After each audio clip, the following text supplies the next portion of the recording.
जय माता दी दोस्तों यारों, आज जरूर सुने आखिर क्यों गौतम बुद्ध हमेशा सुबह जल्दी जागने को क्यों कहते थे। बुद्ध जैसे महापुरुष क्यों कहते थे कि जो जागत है वो पावत है, जो सोवत है वो खोब है। हम अक्सर अपने परिवार के बड़े लोगों से सुनते हुए आ रहे हैं कि सुबह जल्दी उठना चाहिए। वे हमें सुबह उठने के हजार फायदे गिनाते हैं, किंतु हमारी नई पीढ़ी तो देर रात तक जागने और सुबह देर तक सोने को बड़ा ही फैशनेबल मानती है। दरअसल हमारे परिवार के लोग सुबह जल्दी उठना को लेकर जो भी बातें बताते हैं, उनके पीछे बहुत बड़ा विज्ञान छिपा हुआ है। यह विज्ञान उन्हें उनके पूर्वजों ने सिखाई थी और अब वो हमें सिखा रहे हैं।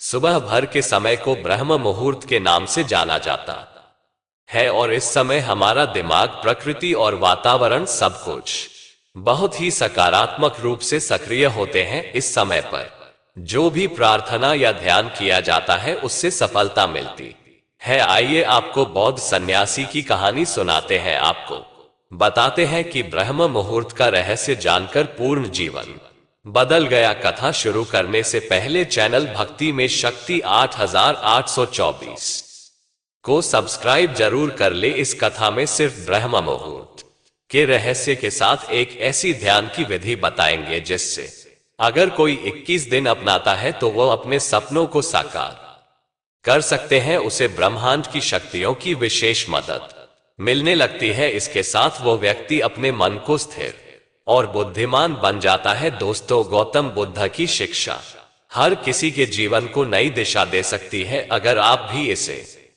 मानते हैं तो कमेंट्स में नमो बुद्धाय लिखना मत भूलिए। तो चलिए कहानी की शुरुआत करते हैं। एक समय की बात है, एक नगर में लड़का रहता था। वो लड़का अच्छा था, लेकिन उसकी एक खराब आदत थी, वह देर तक सोता रहता था। सुबह उसका परिवार उसे जगाने के लिए लाखों प्रयास करता था, किंतु सबने हार मान ली थी। वह लड़का कभी 9 बजे से पहले नहीं उठता था। जब वह बालक था तब परिवार में सोचा कि जब ये बड़ा हो जाए तो इसकी आदत में सुधार हो, किंतु वो लड़का जैसे जैसे बड़ा होता गया यह आदत और भी ज्यादा गहरी होती चली गई। दुनिया इधर से उधर हो जाए, लेकिन वो लड़का कभी जल्दी नहीं उठ पाता था। उसके पिता उसकी इस आदत से बहुत ज्यादा परेशान रहने लगे थे। उसे लड़के को ढेरों नकारात्मक शक्तियों ने घेर लिया था। वो सभी को पलटकर जवाब देता था, दिन भर उदास रहता था। इसका असर उसके स्वास्थ्य पर भी पड़ रहा था। जब उस लड़के को ये पता लगा कि उसके सारे मित्र सफलता को प्राप्त कर रहे हैं, तब वह और भी ज्यादा दुखी हो गया और ईश्वर को कोसने लगा। वह बार बार कहता था कि मेरी किस्मत खराब है, किंतु उसके पिता अच्छी तरह से जानते थे कि लड़के के अस होने के पीछे क्या कारण है। एक दिन की बात है, उसके पिता को किसी बौद्ध सन्यासी के बारे में पता चला। बेटे की समस्या को लेकर वो तुरंत ही बौद्ध सन्यासी के पास जा पहुंचे। पिता ने बौद्ध सन्यासी को बड़े ही विस्तार से अपने बेटे की आदतों के बारे में बताया। बौद्ध सन्यासी ने कहा कि कल आप अपने बेटे को इस आश्रम में आने को कहिए। पिता घर की ओर चल दिए। उन्हें पता था कि अगर वह सीधे तरीके से बेटे से बौद्ध सन्यासी को मिलने के लिए कहेंगे तो वह कभी तैयार नहीं होगा। उन्होंने बेटे को अपने पास बुलाया और कहा, तुम्हारे सारे मित्र जीवन में सफलता प्राप्त कर रहे हैं, क्या तुम सफल नहीं होना चाहते हो? लड़के ने उत्तर दिया कि जरूर पिताजी, किंतु जब भी मैं अपने मित्रों से उनकी सफलता का रहस्य पूछता हूं तब वे मुझे कुछ नहीं बताते हैं। पिता ने कहा कि मुझे ये रहस्य पता चल गया है। लड़के ने बड़ी उत्सुकता से पूछा, क्या पता चला है पिताजी? पिता ने कहा कि कल सुबह तुम्हें एक बौद्ध सन्यासी के आश्रम में जाकर उनसे मिलना है। यदि तुम वहां पर समय से पहुंच गए तो वह बौद्ध सन्यासी तुम्हें ऐसा मंत्र बताएंगे जिससे तुम सफल हो जाओगे, किंतु समस्या एक ही है। लड़के ने पूछा, क्या समस्या है? पिता ने कहा कि जब तक तुम सोकर उठोगे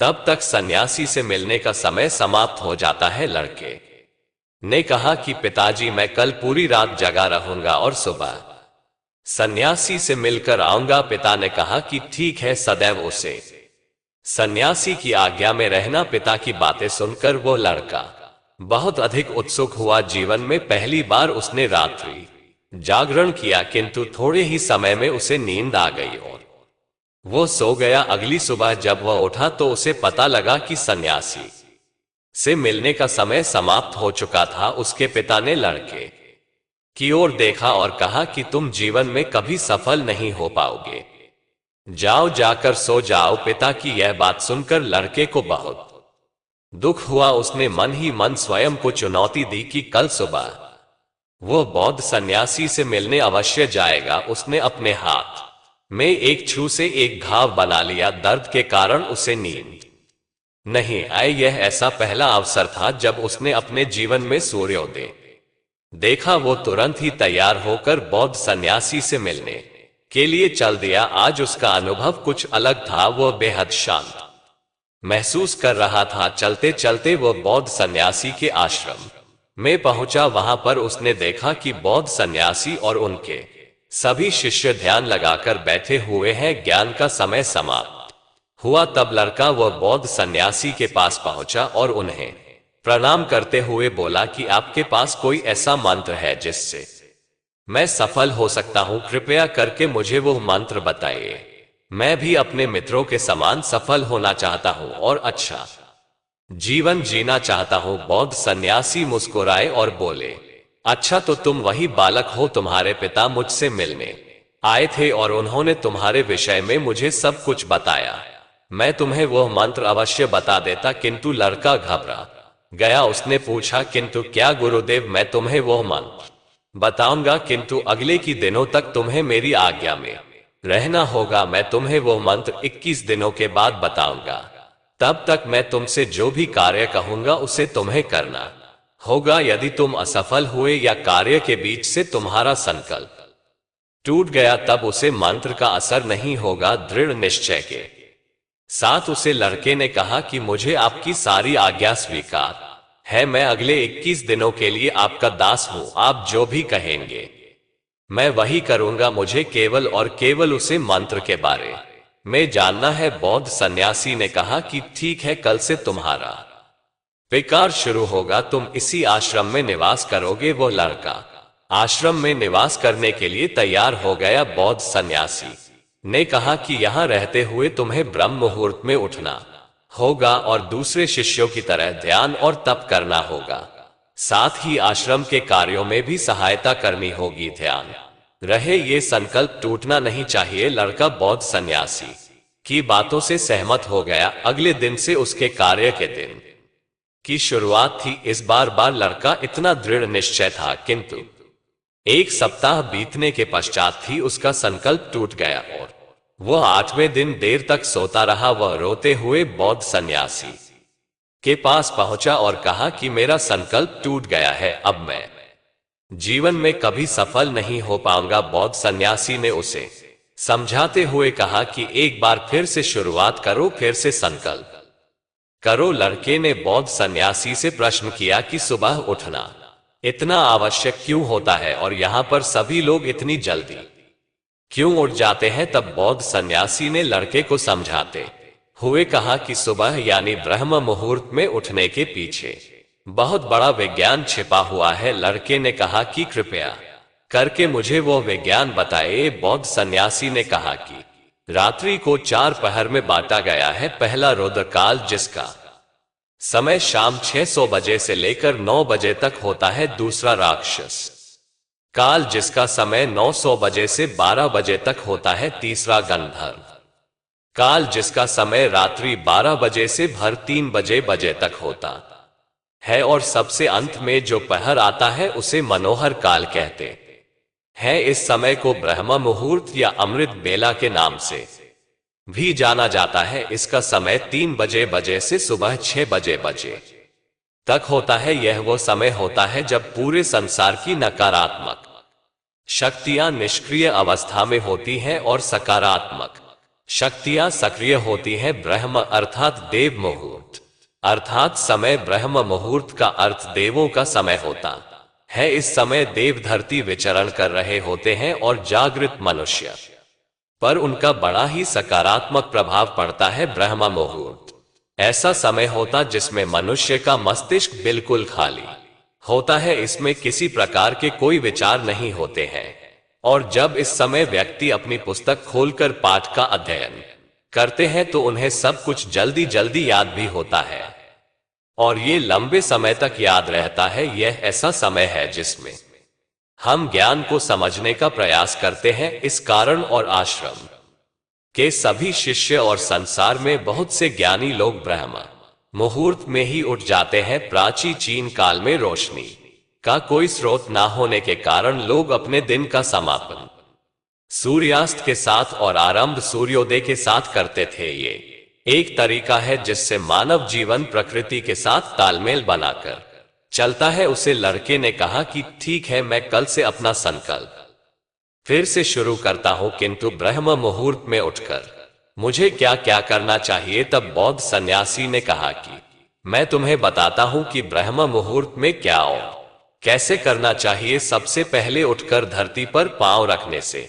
पहले उसे प्रणाम करो, अपनी हथेलियों की ओर देखो और ईश्वर को धन्यवाद दो कि उन्होंने तुम्हें आज का सूर्योदय देखने का अवसर दिया। इसके बाद नित्य कर्म और स्नान करने से शरीर ही नहीं मन की शुद्धता भी बढ़ती है। स्नान करने के पश्चात ध्यान की प्रक्रिया होती है। ब्रह्म मुहूर्त की ध्यान प्रक्रिया की अवधि 21 दिन तक होती है। इस विधि का उपयोग तब किया जाता है जब आप अपनी कोई मनोकामना की पूर्ति चाहते हैं। यह ऐसा समय होता है जब व्यक्ति अपने आज्ञा चक्र को सक्रिय करने पर काम करते हैं। आज्ञा चक्र दोनों भौहों के बीच होता है। ये संकल्प का स्थान भी कहा जाता है। अगर इस चक्र पर केंद्रित किया जाए और अपनी मनोकामना को बार बार दोहराई जाए तो मात्र 21 दिनों के भीतर वह पूर्ण हो जाता है। अगर आपके मन में कोई अधूरा मनोकामना है और आप उसे पूरी करना चाहते हैं तब सबसे पहले उसे मनोकामना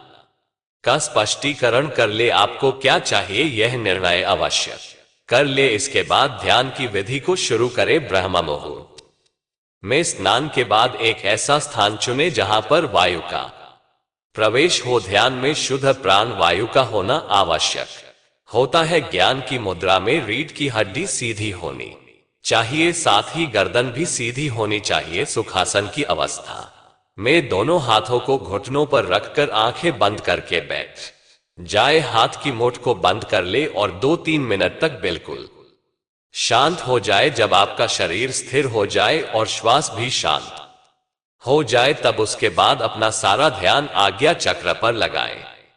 इस दौरान लंबी गहरी सांस ली और सांस को रोक कर रखें। इस समय आप अपनी इच्छा को मन ही मन दोहराएं। अपने मन की आंखों से इष्ट देव और देवी देवता गुरुओं का चिंतन करें। जब सांस को रोकना कठिन हो जाए तब धीरे धीरे सांस को बाहर की ओर छोड़े। सांसों को नाक से भरे और मुख से छोड़े। इस प्रक्रिया 3 को 4 बार प्रतिदिन दोहराना है। ऐसा प्रतिदिन करने से आपकी जो मनोकामना है वो अवचेतन मन तक अवश्य पहुंच जाएगी और इच्छा पूर्ति जल्दी होगी। आज्ञा चक्र सक्रिय होता है और हमारी आज्ञा को पूरा करता है। सांस को रोक कर रखने के दौरान शरीर में आपातकालीन स्थिति हो जाती है, जिससे कि आप बेकार की बातें सोचने और विचार करने से बचते हैं। इससे मन की एकाग्रता बढ़ती है, तब इच्छाएं अवचेतन पहुंचती है। ब्रह्म मुहूर्त के समय पर ईश्वर की विशेष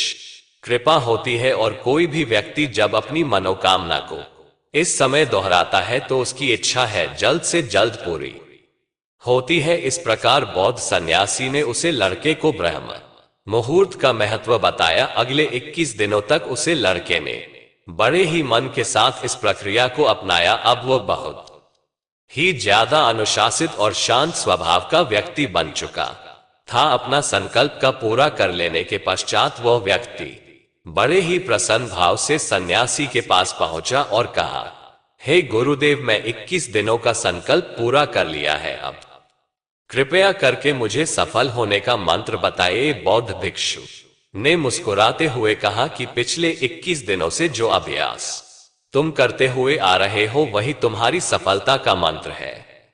जो व्यक्ति ब्रह्म मुहूर्त में उठकर ध्यान प्रक्रिया को सही से करते हैं वो जीवन में कभी असफल नहीं हो सकते। तुम्हें ब्रह्म मुहूर्त का रहस्य पता चल चुका है, अब इस जीवन पर्यंत करो, तुम्हें जीवन के लक्ष्य और सफलता दोनों प्राप्त होंगे। उसे व्यक्ति ने बौद्ध सन्यासी को धन्यवाद दिया और ब्रह्म मुहूर्त के नियमों का पालन जीवन पर्यंत करने का वादा भी किया। उम्मीद करते हैं कि आपको यह वीडियो पसंद आई होगी। इस वीडियो को लाइक जरूर करें और इसे अपने परिवार और दोस्तों के साथ शेयर करें। साथ ही हमारे चैनल भक्ति में शक्ति 8824 को सब्सक्राइब जरूर करें। धन्यवाद।